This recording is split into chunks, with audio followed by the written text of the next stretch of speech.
Good morning, everyone, and welcome. I apologize to you for the closeness of. I hope that you're not uncomfortable, but the judge had something scheduled this morning, so we had to find some other accommodations. But this is kind of a blast from the past. When I was on the commission before, we had all of our meetings down here nearly, and so. We're glad you're here this morning, and we'll begin with the sheriff leading us in invocation. Mr. Hilton, we're going to get our clock synchronized, sir. We'll begin with our invocation and Sheriff Sloan, and then immediately following, Dave Knocker's going to lead us in the pledge of the flag. Everybody, please stand. Let's pray. Heavenly Father, we thank you for the day that you've given us today and for all the blessings of life.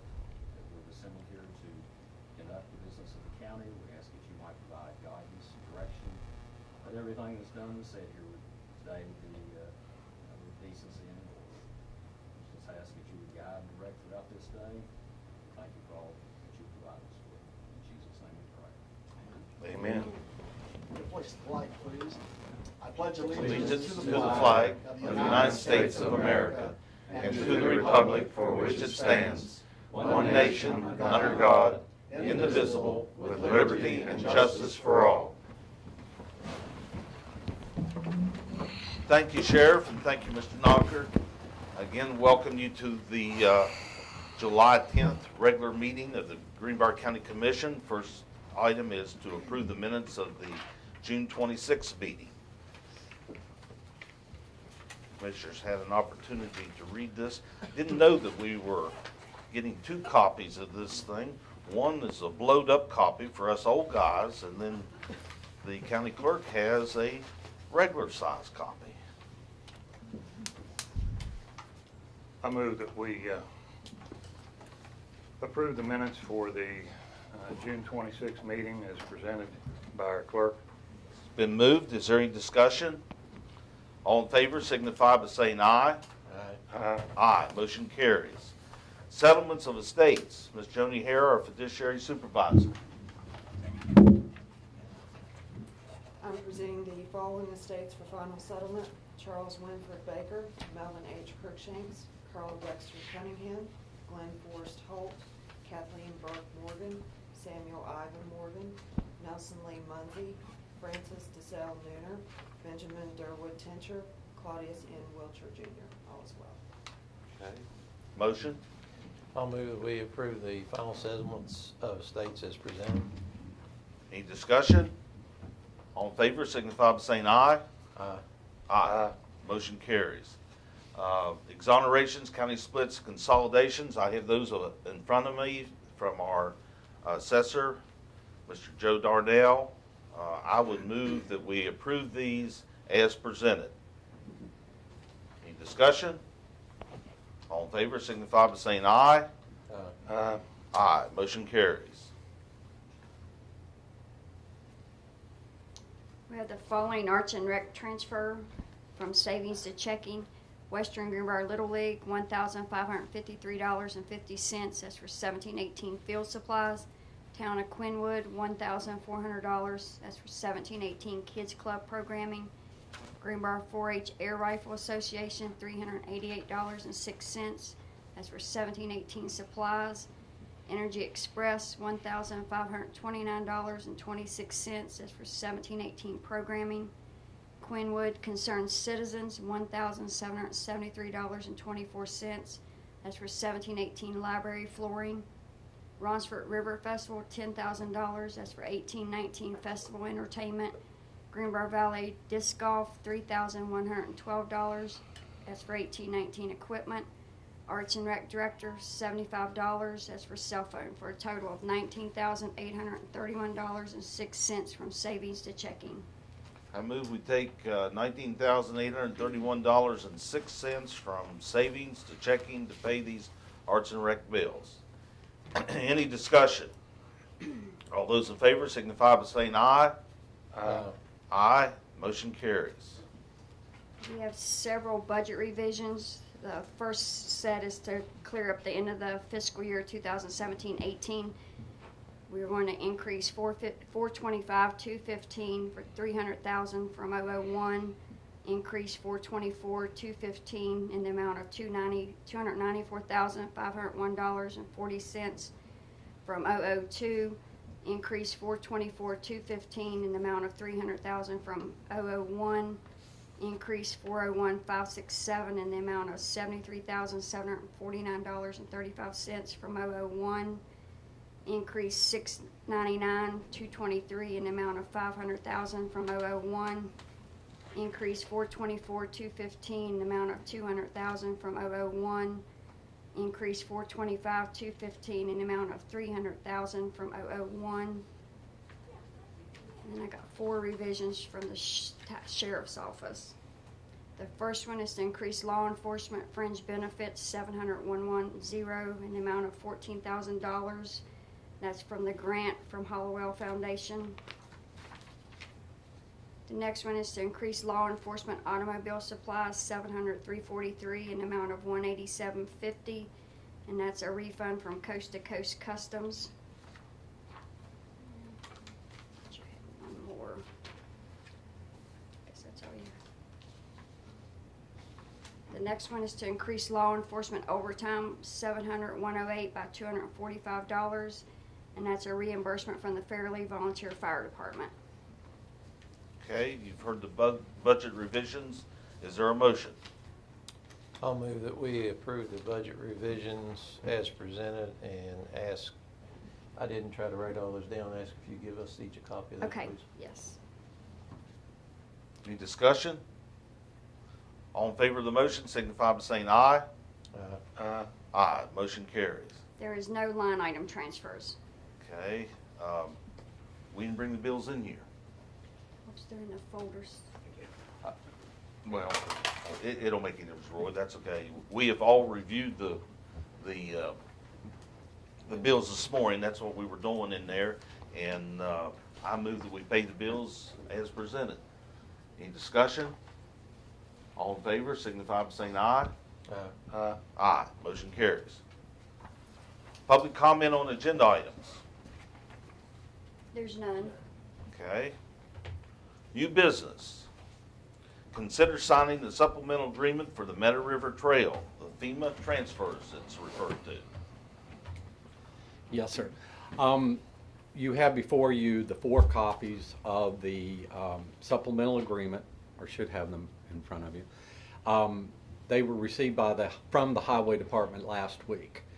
Those are the ones I mentioned several months ago about taking the FEMA repair funds and adding them to the other funds that are going towards the construction on the Meadow River Trail project. So what this is doing is the formal agreement we've been finally waiting for that has been approved by the Highway Department. Once the Greenbrier County Commission signs it, I will take those over to Fayette County and have their signatures on them, then come back to get everything mailed off, have Kelly mail everything off to them. So. Okay. Any questions for Mr. Hilton? No, he did get here in time, I guess. Waited for his turn. This, once this agreement's signed, this 61,000 some odd dollars is transferred and everything. How much more, or do we have a timeline or anything, any update on the trail? Once everything's been processed, the funds are put in there, they will give the notice to proceed on the construction of the trail. Of course, they've been telling me that for the last 2 or 3 years, but everything's ready to go. They're just waiting for this transfer of the funds to go through. The trestle project, which was the large trestle project for Fayette County, those funds have been transferred over, but that's being done as a separate project from the overall trail. So it doesn't affect or impact our trail. They'll do all the construction, but they're all, right now they're being held up on the trestle piece because they're doing the environmentals and everything to get that all done. But that's a separate project and has nothing to do with holding up anything on ours, so the construction should get started. Also, there was a portion of the Meadow River Trail, the last 6.2 miles that CSX failed to include 0.42 miles of that section. That's all been taken care of. I filed through the Surface Transportation Board. It's been approved. CSX will be adding that last .42 miles that they just simply left off on the original agreement, but they wanted to make sure we got it, so that's all been processed as well. So things are So that'll moving bring us forward. all the way into Rainelle. then. Right into Rainelle to the switch.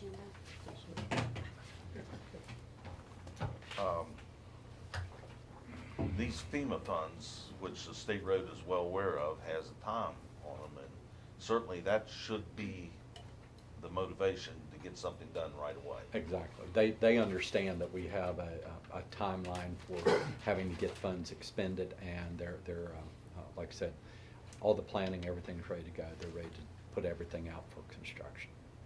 Good, good. Well, I would move that we sign these documentations to transfer the FEMA funds to the control of the state road in order to speed this project along. Is there any discussion? All in favor signify by saying aye. Aye. Motion carries.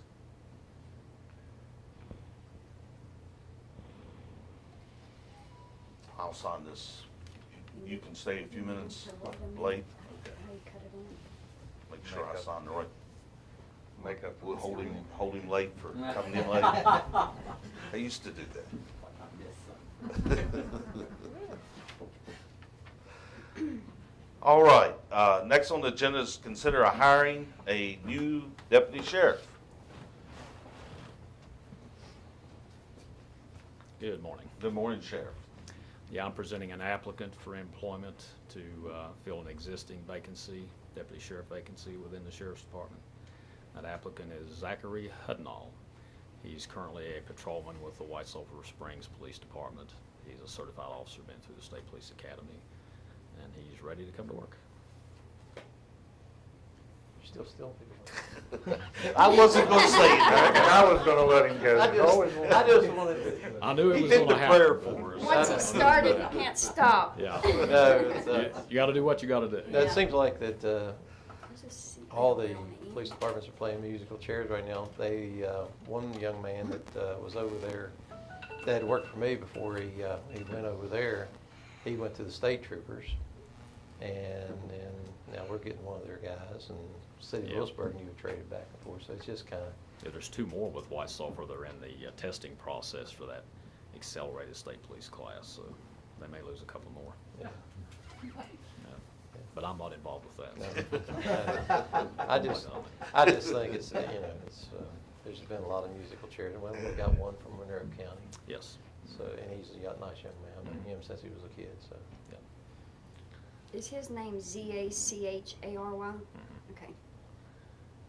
And we get them certified, we don't have to pay for that training. Absolutely. Plus you don't have the downtime while they're attending the academy. Okay, motion? I'd move that we approve the new deputy sheriff hire. Okay, any discussion? All in favor, signify by saying aye. Aye. Aye, motion carries. Thank you. Thank you very Sheriff, much. do you have other vacancies?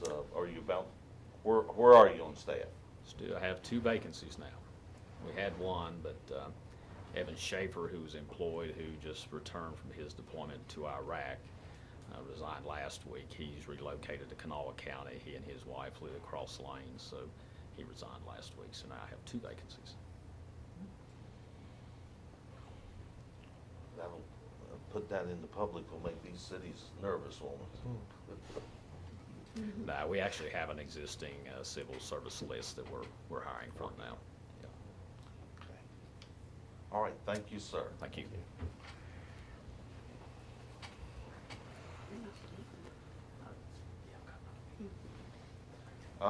Number 3, Al, you're got something you want us to open, I guess. Yes, actually, this was a project that started right before the flood. It's the hazard mitigation program. We had 2 projects that are approved by FEMA for the acquisition and demolition of that. And now we finally have made it to the phase to where opening of the bids to award the contract to do the demolition on the 2 residents, one on River Road in Rossford, one on Railroad Avenue in the Lake Park area.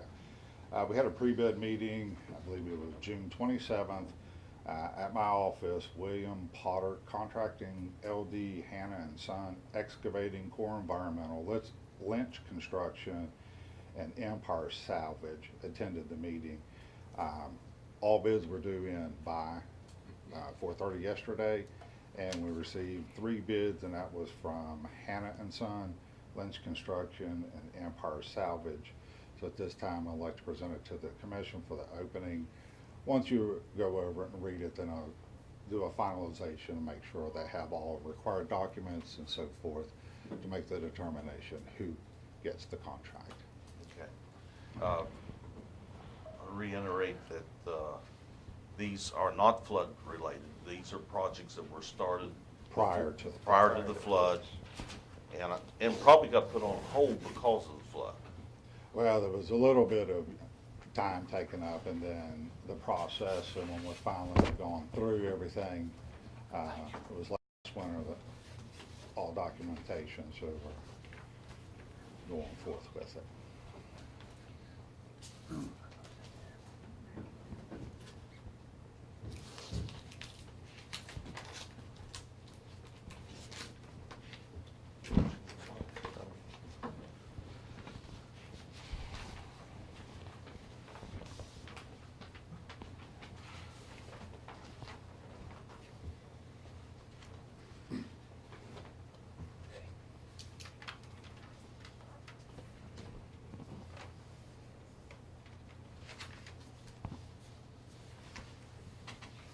I believe the final numbers and everything, I believe it's on page 5 of the staple document.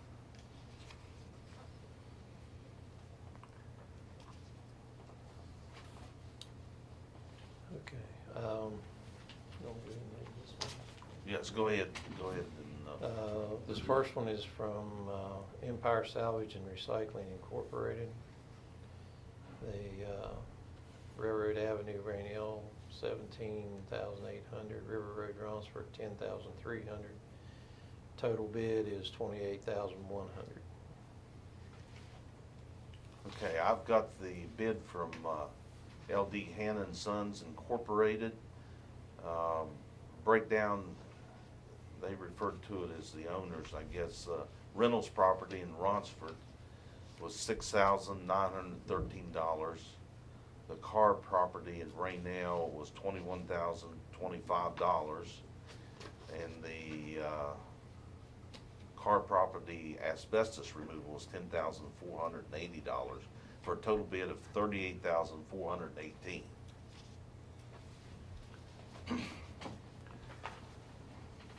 I have the bid from Lynch Construction, and the Ronsford property was $8,000, and the Rainelle property $26,550 for a total bid of $34,550.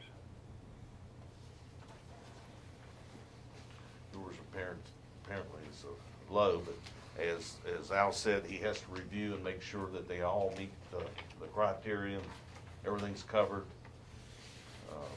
before we can actually award the bid. What was the name of that one? Empire Salvage and what? Empire Salvage and Recycling Incorporated.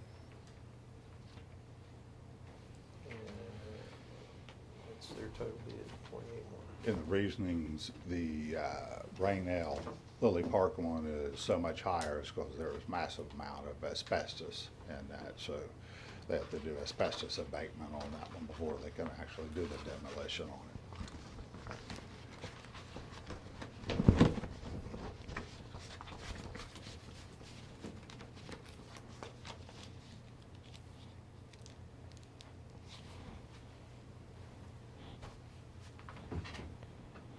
Thank you. Yes, sir. Number 4, consider board appointments and reappointments. As I understand, we don't have any of those today. Neither of you have anyone to report? The Okay. Airport Authority will meet next Tuesday, and may learn more at that time, but as of right now, no. Okay. So I move to table that until our next meeting. Okay, it's been moved to table item number 4, the consider board appointments and reappointments. Any discussion? All in favor signify by saying aye. Aye. Motion carries. Number 5, update and possible action regarding pending litigation and civil action number 13-C-924 in Circuit Court of Raleigh County, West Virginia. And we've referred to it as the pool litigation. We have not, Tina, how long's it been since we've discussed the pool? I don't know. It's been a while since it's been discussed, yes. Yes. It's been going on forever, though. Well,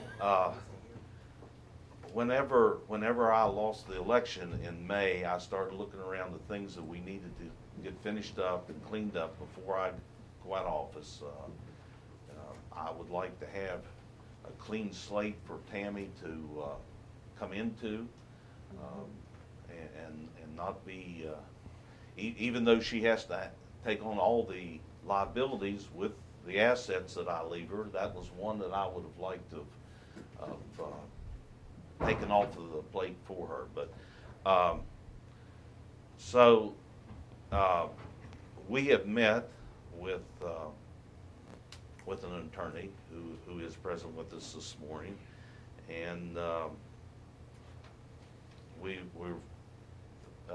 in the process of putting an action plan together, and hopefully, if not get this thing closed by the end of the year, perhaps at least get it in the process. Like I say, I would have liked to have ended this before I left office, but and Lowell and I both inherited it, if you remember, 6 years ago from me almost, and 4 years ago for Lowell.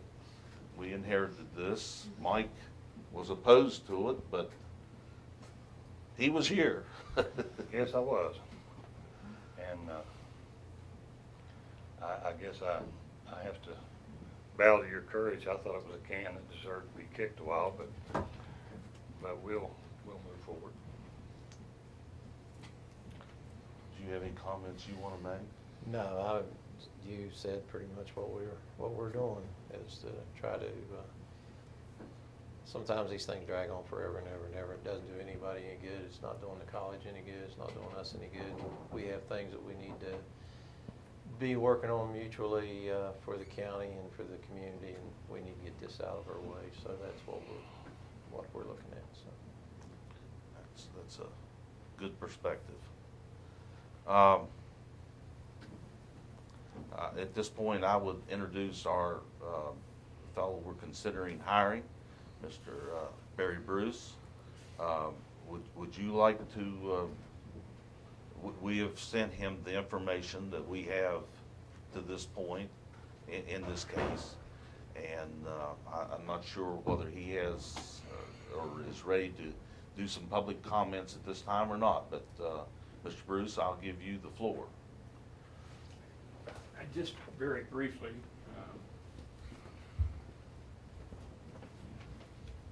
you were kind enough to send me the entire file from when I came over and got some pieces that I didn't have, but you know, I was involved in this litigation early on in another capacity, but in reviewing the file and reviewing the proposed agreement, the agreement was reasonable, but it was rejected, and I've always felt that there was, in this litigation could be won if it was aggressively sought, and I think that's what it's going to take. If you have two choices in my mind. One is to try to enforce the agreement that was made in principle, or to go forward and take some legal action, moving this case forward to get it over with. And I think by taking not a lot of depositions of key people that were involved in the finances from the state, that we could shed new light on a summary judgment motion. And I know Judge Kirkpatrick very well. He's a reasonable man. If he presented with the facts, I think we'd get a favorable opinion from him. I don't, at brief review, as you know, President Washington left, and There's an interim, it's actually just a caretaker. She's committed to being there through December until they choose somebody, and I don't know whether she'll be willing to bite this off or not. But regardless, I think you're right, it needs to move forward, and the rejection of the settlement agreement, I think, tells us where they are, and if you want to move forward, we're ready to do so. Thank you, sir. But there's two options I see. You move forward enforcing the agreement, or you move forward saying, we don't owe you anything because you're put on notice that we did not have the money to go forward with this. And that was in the contract to build the pool, and you did not have, give any notification to the state or the school that you had the funds in place to do that. Thank you, Barry. Thank you, Mr. Bruce. Thank you. I would move that we hire Mr. Bruce as our attorney in making recommendations in this case. Is there any discussion? On this, we'll, if we hire Mr. Bruce as you're recommending, and of course then we can discuss it, but whether the two options that we decide to go down, maybe we can reach out to the college and the new president, interim president, and see before we actually get into litigation and things, if take their temperature on, see where we can go with it prior to filing anything. So that's just a discussion. Any other discussion?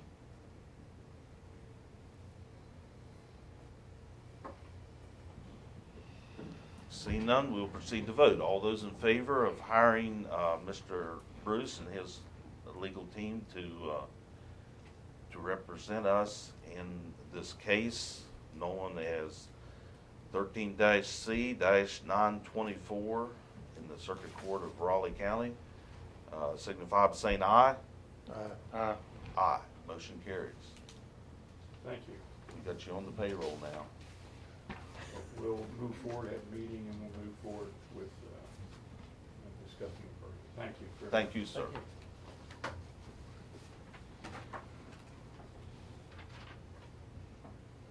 Okay, we're down to this. Ms. Deetta Hunter, we're down to public comment. I am here again to talk about the 911 center.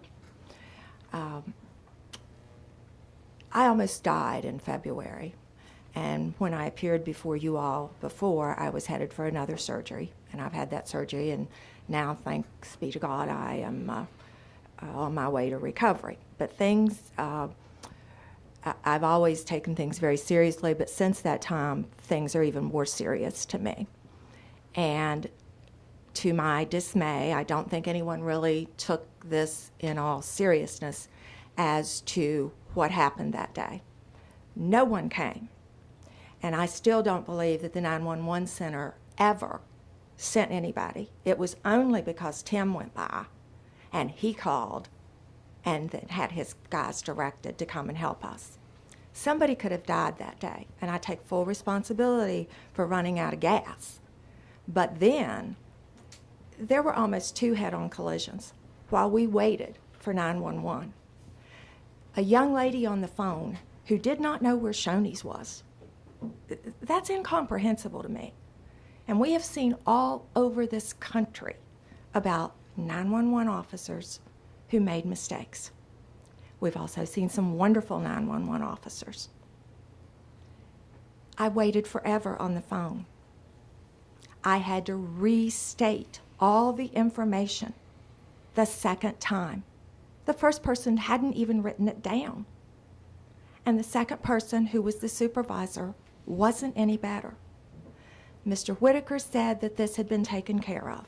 You all didn't ask him how or anything. Your 911 officers have no formal training whatsoever. None. Zero. Zilch. They go nowhere for training. And I am asking that you all take action, that these people are trained by professionals. And there's very little in-house training. And that Mr. Whitaker, who happens to be here today, is instructed to give you all answers because you've got a problem. We've had the wrecker situation problem, but to think that they would not even call a wrecker for me and continued to tell me that it was my responsibility to do it is not satisfactory. Thank God I knew everybody and I knew where to go, and I wasn't some young mother with 3 kids in a car that needed to get them out of that car because somebody was going to rear end us. We were in a horrible place. Now, this needs to be addressed before somebody gets killed. It could have been me that day, but I knew I had enough sense to get out of that car, not get rear-ended, to watch 2 people almost hit head-on, and nobody came. And quite frankly, I think Mr. Whitaker needs to be held accountable, and that maybe there's time for a change for a 911 officer. Because once you start your little investigation, you're going to find out if you so choose, and if you don't, I'll be back here again. And I know you can't vote on it today because I'm a visitor. But somebody better take this serious, or we're going to be reading about Greenbrier County in the news. And I thank you for your attention today.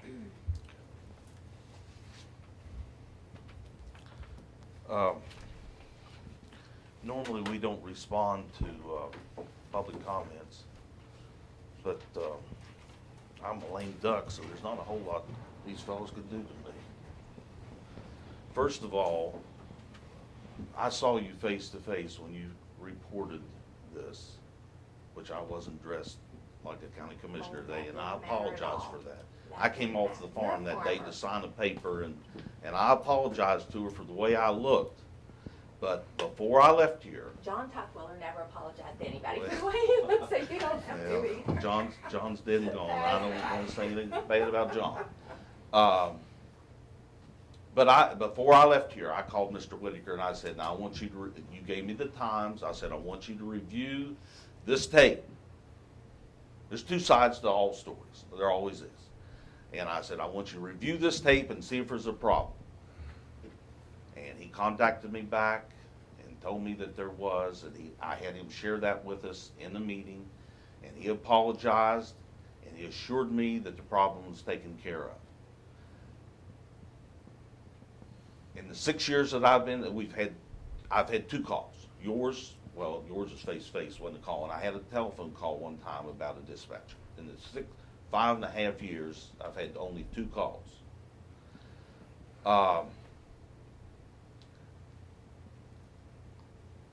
I feel for those people up there. That is a tough job. We have a hard time keeping folks in those jobs. They are in a building that doesn't even have a window where they can look out. I could not do that job.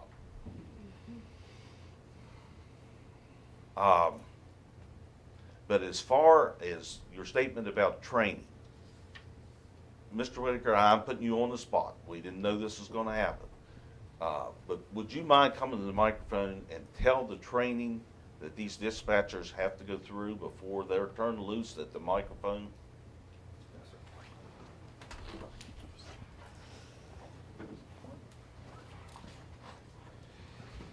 The dispatchers are required by state statute to attend one of the classes is called the APCO Basic or Basic Telecommunicator class, which is a national program based out of Florida.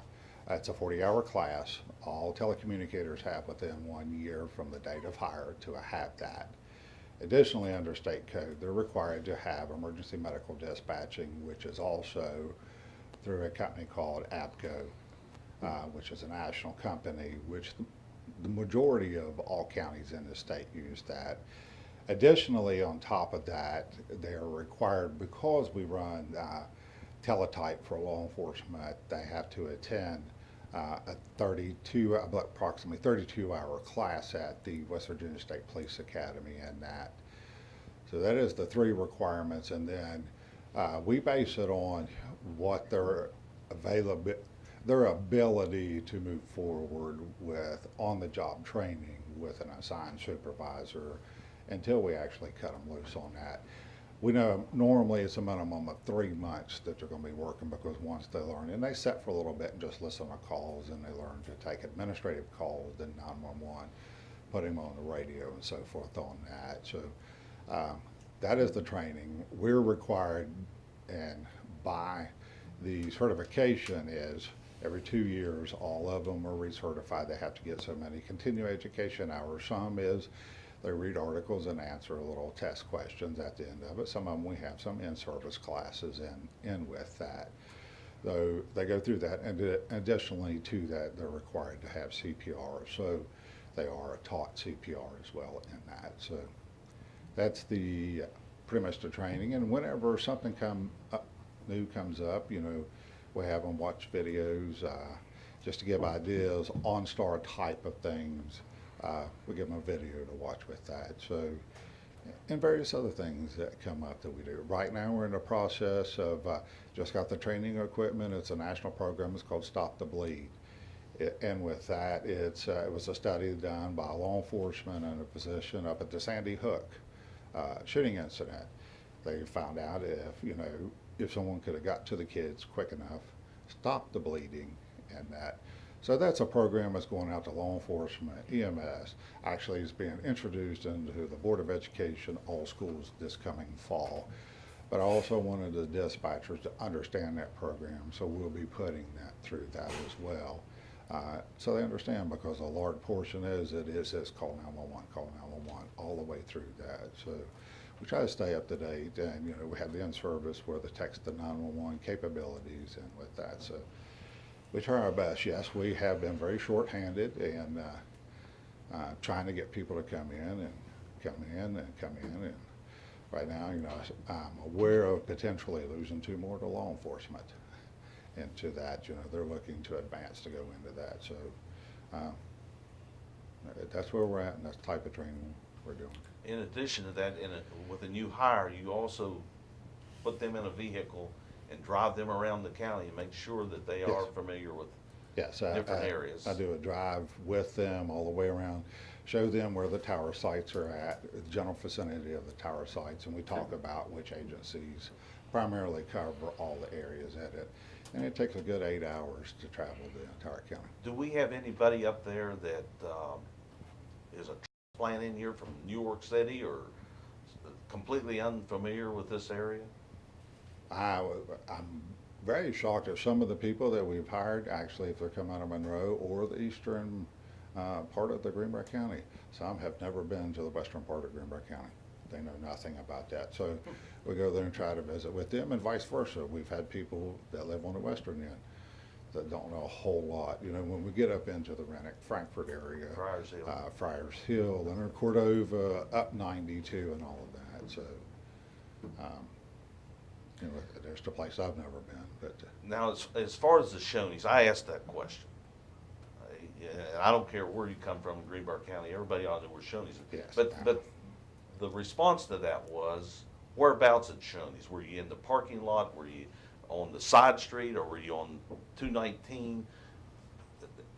And I don't know. I was not part of the conversation, but the explanation to me was, whereabouts at Shoney's, or where in relation to the Shoney's, were you on the 219? Were you on the side street? Or are you in the parking lot? That's what I was told they meant when they asked you, and I, like I say, underneath the sign was my answer. Okay.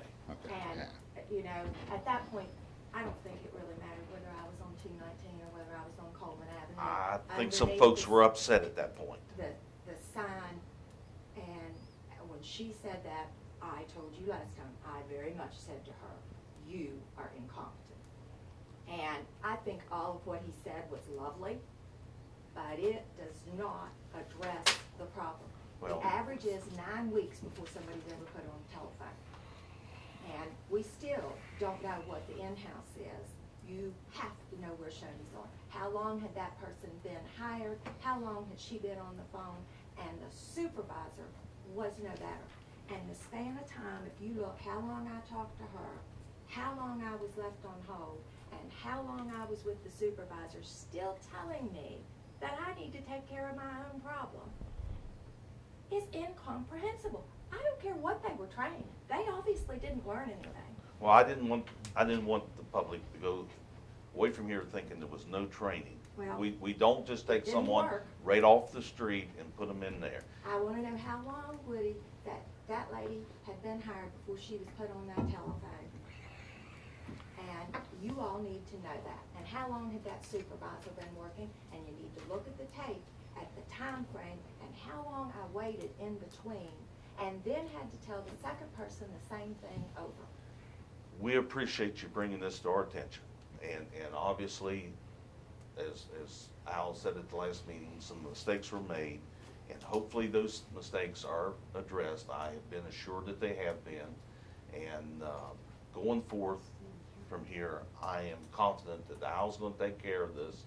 And hopefully no mistake like this will happen again, and nothing worse. Certainly no one was hurt in this time, but like you said, it could have. And again, I appreciate you bringing it to our attention. And I want to assure you it was given my undivided attention at the time, and I'm confident in Al's work and his supervision, and as far as I'm concerned, we'll put this issue behind us. Thank you, sir. Thank you. And I will take objection, Mr. Chairman. Okay, so noted. President, Please note that in the I will also minutes. ask to be on your agenda, and I still hereby ask that you ask for a detailed information to be brought to this commission as to exactly what happened that day. And you need to know yourselves, how long had that person been employed, and then on the telephone, and all those lovely classes that we just heard about, had they had one, and how many had the supervisor finished in the year? Okay. And you as a commission need to know that. Okay, thank you. Anything else come from the commission? I move we adjourn. Been moved, any discussion? All in favor, signify by saying aye. Aye. Aye. Motion carried, meeting adjourned. Thank you again for attending. So how easy you want me to put this behind us? Just that she objected, and she desires more information.